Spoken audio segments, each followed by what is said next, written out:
Latar belakang. Sultan Agung adalah raja yang paling terkenal dari Kerajaan Mataram. Pada masa pemerintahan Sultan Agung, Mataram mencapai zaman keemasan. Sultan Agung memiliki cita-cita yaitu mempersatukan seluruh tanah Jawa dan mengusir kekuasaan asing dari bumi Nusantara. Terkait dengan cita-cita ini, maka Sultan Agung sangat menentang keberadaan kekuatan VOC di Jawa. Apalagi tindakan VOC yang terus memaksakan kehendak untuk melakukan monopoli perdagangan membuat para pedagang pribumi mengalami kemunduran. Kebijakan monopoli itu juga dapat membawa penderitaan rakyat.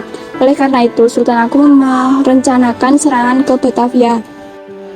Dengan demikian, latar belakang terjadinya perlawanan Mataram adalah tindakan VOC yang memonopoli perdagangan, dan VOC menjadi penghalang Sultan Agung dalam mewujudkan cita-citanya, yaitu mempersatukan Pulau Jawa di bawah kekuasaan Mataram. Alur atau proses perlawanan. Serangan pertama, pasukan Mataram dipimpin oleh Temenggung Bawareksa. Temenggung Bawareksa memimpin sekitar 10.000 prajurit Mataram yang langsung menyerang VOC dengan dahsyat. Dengan demikian, serangan pertama yang dilakukan pasukan Mataram terhadap VOC mengalami kegagalan.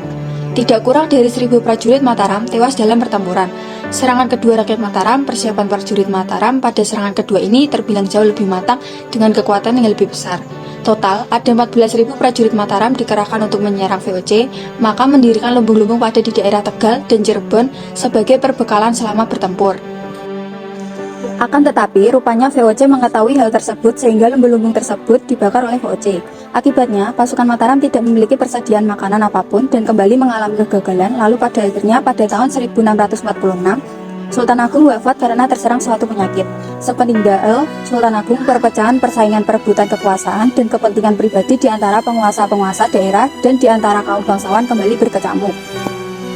Strategi yang strateginya adalah Sultan Agung menyerahkan semua masyarakat laki-laki biasa Mataram yang sudah dewasa untuk berperang serta melakukan pelatihan mental dan fisik mereka dalam hal berkuda, memanah, serta menembak, yang pistolnya berhasil dibuat mirip dengan yang telah disita oleh Sultan Agung sebelumnya.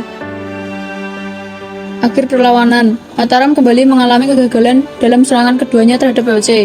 Setelah Sultan Agung wafat pada 1645, Mataram pun jatuh ke tangan VOC.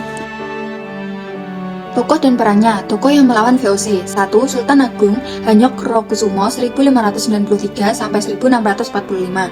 2. Sultan Ageng Tirtayasa 1631 sampai 1692. 3. Syekh Yusuf Tajul Kaiwati 1626 sampai 1699. 4. Untung Suropati 1660 sampai 1706. 5. Mangkunegara I 1725 sampai 1795.